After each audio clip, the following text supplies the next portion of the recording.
I haven't done Sony E-mount reviews for a long time, but I think this 24-60 from Samyang is an interesting lens. It was designed and built in collaboration with Schneider-Kreuznach.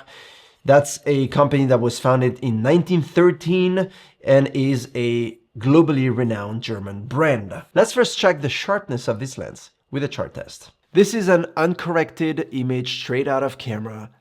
It's at 24mm f2.8. You can see it up here in case for future reference. On the borders between f2.8 and f4, you can see there isn't a huge difference. I'm at 100% here, obviously, but you can tell that f2.8 is a little bit softer. But when I say a little bit, it is really just a little bit. Look at the difference between f4 and f2.8. It is really hard to tell. So optically speaking, I think this lens is incredible at f2.8. You can't really tell difference. It is a little bit better at f4, but f2.8 is still a very, very, very good quality on the edges, like all the way down to the edges. The center looks sharp everywhere. I don't see any specific strange chromatic aberration anywhere. A little bit here maybe on these lines, a little bit on the edges of these lines here, but it is very minimum.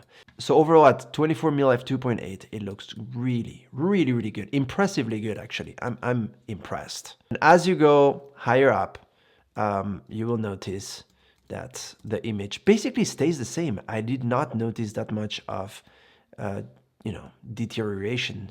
Even at f22, you can see that the sides, the borders are really good. Not much to say about that. And I also want to show you at 60mm f2.8 versus f4. Now, you can see that at f2.8 there is a little bit of vignette on the sides when you're shooting at 60mm that gets corrected at f4, and also the image quality at 60mm. I find it a little bit softer than at 24, but you can see how good it still looks. It looks a little bit softer on the edges, but everything else at f4 looks perfect. See, there's a little bit of vignette that gets corrected at f4, and as we go higher up, f5, 6, f8, the center of the image looks impeccable, and everything else, edge to edge, looks great. I see a little bit of blue here, a little bit of yellow, very, very little and minimal. Yeah, not much to complain, honestly. It does a great job.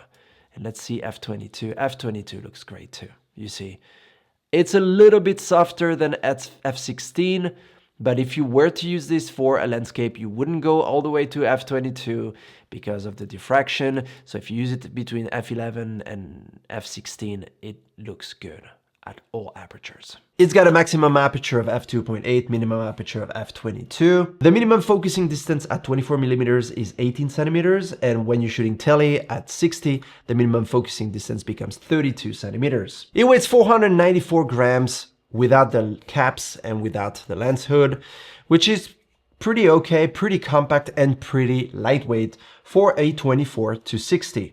I think it is not too big. It is actually well balanced, and it's interesting that they kept the wider side of the lens, of the zoom lens, and sacrificed a little bit on the tele area. I own the Leica 28-70, as you might know, and I changed from 24-70. 24-70 was pretty beefy, pretty big, and the thing is, you have to choose. Do you need 24 to go a little wider, or would you rather have a 70 or 75 to go a little bit more extended, a little bit more tele for portraits, or for just, get details and be a little bit more cropped and zoomed in? And I think it's interesting that they kept the 24mm and that they managed to keep it in such a small package. It is lightweight, it is tiny, and I think it's great 24-60. If you're going to be shooting, for example, an event, having 24 is great. And I did notice that during weddings and stuff, that having something a little bit wider is very, very important. But it is also true that if you're going to be shooting a lot of portraits, it's good to have a little bit more reach on the tele side of things. What about the autofocus? How good is it? I think it works great. It is precise. It is very silent. So if you're going to be shooting video with this lens, you actually can.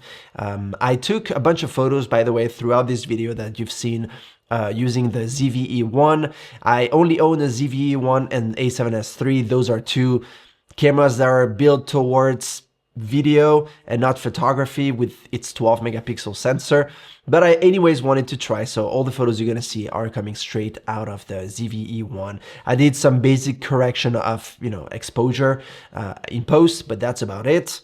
And I want to show you for video how good it is for tracking my face, tracking my eye, and here we go. I'm gonna move around a little bit and see how good it is at keeping the track on my eye and to follow me. As you can tell, it is pretty darn good. I don't see any lag. If I go off the frame and I come back, it will track me right away. Same here.